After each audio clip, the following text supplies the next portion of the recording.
સચ્ચિદાનંદ. જય સચ્ચિદાનંદ. જય સચ્ચિદાનંદ. જય સચ્ચિદાનંદ. દ્વિતીય ધ્યાસ છે જીવને દેહાધ્યાસ, મોહી ચિટક્યા રાગ દ્વેષ, બેભાનીમય શ્વાસ. જૂનો જથ્થો જર્જરી, નવું ન કાંઈ ભરાય. દ્રષ્ટિ અજ્ઞા જગત મોહ, ઘટ ખાલી કરી જાય. કેરી જોઈ સુગંધ લ્યે, વાંધો કાંઈ નથી.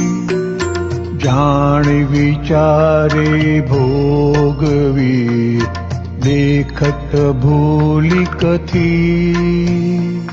આકર્ષણ કઈ ફાલતું, અનનેસેસરી પ્રોબ્લેમ.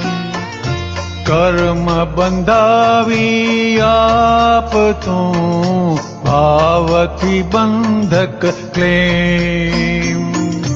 આવું કઈએ થાય ત્યાં, શુદ્ધાત્મા જોવા. વિશેષ ભાવો ખેંચે ત્યાં, સામાયિકે મૂકવા. વિષયે આકર્ષણ બહુ, પ્રગટ અગ્નિ છે જાણ. અણજાણે પણ દાજશો, અણહકથી મોહકાણ. ચેતવું જોઈએ આગથી, તડકીશ તો જ દજાય. લાલચ પાડે લપટાવી, ઘણા ભવો ભટકાય. શરીર જ આપણું છે નહીં, બીજું ન આપણું થાય. મોહ ભાવ જ્યાં થાય ત્યાં, પ્રતિક્રમે ઉખડી જાય. વન સાઇડેડ જડ મોહમાં, આપણને નથી શેમ. ટુ સાઇડેડ ચેતન મિશ્રે, ઉભે છે શેમ ને ક્લેમ. મારી ફાઇલ જ પાડોશી, ઉદગલ મોટો દગો. સગડી ફાઇલો પૂદગલ, દગો ન કોઈનો સગો. સ્વતંત્રતા ખોરવાઈ જાય, વધારે ઉપાધિ. વિજ્ઞાને સમજી ક્ષમા, ટળશે ત્રિપાધી. મારું સ્વરૂપ શુદ્ધાત્મા, સકલ સૂત્ર કૂંચી.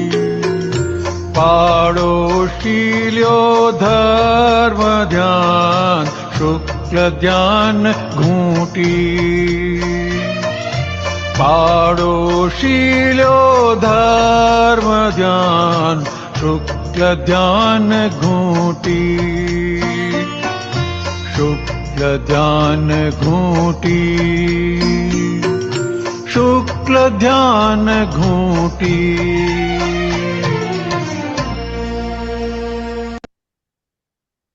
જય સચ્ચિદાનંદ. દાદાને પૂછવામાં આવ્યું, આફ્રિકા ગયા હતા અને ત્યાં બધા જંગલ સફારી પાર્કમાં લઈ ગયા હતા. શું કહે છે, સંચેતી સેરેંગેટીમાં સેરેંગેટી પાર્ક કહે છે, ત્યાં બહુ મોટો પ્રાણીઓનો બધું સંગ્રહ છે, ખુલ્લું જંગલ છે. દાદાને લઈ ગયા હતા. દાદા તમને શું ગમ્યું? દાદા કીધું આ બધામાં જીવતામાં શુદ્ધાત્મા છે ને એ સિવાય કશું એ સારું નથી. એટલે આના પરથી આપણને ખબર પડે કે દાદાએ એ પોતાનો જૂનો અભ્યાસ એટલો બધો પુરુષાર્થે કરીને એને ઓળંગી ગયા હતા. અને એ તો પોતાના માટે કહે છે દાદા કે અમે તો ક્રમથી આવેલા, પગથિયા ચડતા આવેલા, એટલે અમને તો ટાઈમ પણ બહુ લાગ્યો અને મહેનતે બહુ લાગી. તમને મહેનતે રાખી નથી અને ટાઈમે વધારે લાગવાનો નથી. એક જ ભાવમાં ઉકેલ આવી જાય એવું કરી આપ્યું છે. હવે જ્યાં અનંત અવતારની વાત આવે છે, ઠેકાણું પડે એવું નથી, ત્યાં દાદાએ આપણને આ આપી દીધું. એટલે કીધું કે જોવાની સીટ ઉપર બેસાડ્યા, જોયા કરો. જેમ જેમ શુદ્ધાત્મા દ્રષ્ટિએ જોશો તેમ તેમ સમજાતું જશે કે આ બધો વ્યવહાર શું છે, કેવો છે, ક્યાંથી ભરાયો અને એનો જોવાનો ઉપાય જ આ છે. એ શુદ્ધાત્મા દ્રષ્ટિએ ઉકેલવાનો જવાબ જ આ છે. એ શુદ્ધાત્મા દ્રષ્ટિએ જોયું નથી કે ગયું નથી. એટલે આપણને વારે વારે દાદા કીધું કે જુઓ, અને જોવામાં જ આખો પુરુષાર્થ રહેલો છે. જોતા જોતા સમજ્યા છે કે આ પર છે, પરાધીન છે અને પરાધીનતા કરાવનારું છે. પર છે એટલે શુદ્ધાત્માથી જુદું છે, પરાધીન છે એટલે કે વ્યવસ્થિત તે તાબે છે, અને પરાધીનતા કરાવનારું છે.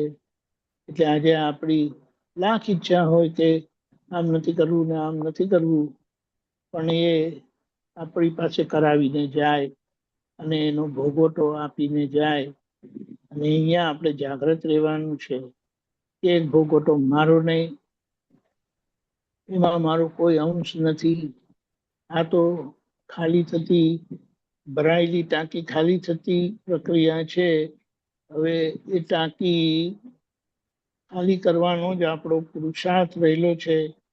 અને કુદરતી રીતે વ્યવસ્થિત શક્તિ આપણને ખાલી કરી આપે છે. આપણે ફક્ત જાગ્રત રહીને જોયા કરવાનું છે. પણ આ જોયા કરવામાં અંદર ઉતરી જવા છે. આમ નહીં હોવું જોઈએ, આમ કેમ હોવું જોઈએ, આ ખોટું છે, આ બરાબર છે. એટલે ત્યાં એ કુદરતના ખાલી થવામાં આપણો હસ્તક્ષેપ કહેવાય છે. એટલે કે બન્યું એને જોયા કરે તો પછી એનો ઉકેલ આવે. સારું ખરાબ ખરાબ વિશેષ ભોગવટો આપીને જશે, લોકો અપમાન પણ કરશે અને એના હિસાબમાંથી નીકળવા માટે પ્રતિક્રમણે કરવા પડશે. પણ આ બધી ઔપચારિક બાબતો છે જે દાદાએ બહુ સારી રીતે સમજાવી છે. એટલે કીધું અનાદિનો અભ્યાસ છે એ સારી રીતે હું છું, પણ આજે એ હુંના બાબતમાં વિકલ્પ ક્યારે થતો નથી. પણ મારાપણામાં લોચા વાગે છે. એટલે હું જ્યાં સ્પષ્ટ થયું કે હું નિશ્ચય નિર્ણયથી કેવળ શુદ્ધાત્મા છું, તો એને સાથે સંકળાયેલું મારું શુદ્ધાત્મા દ્રવ્ય મારું, શુદ્ધાત્માના ગુણો મારા અને શુદ્ધાત્માની અવસ્થાઓ મારી.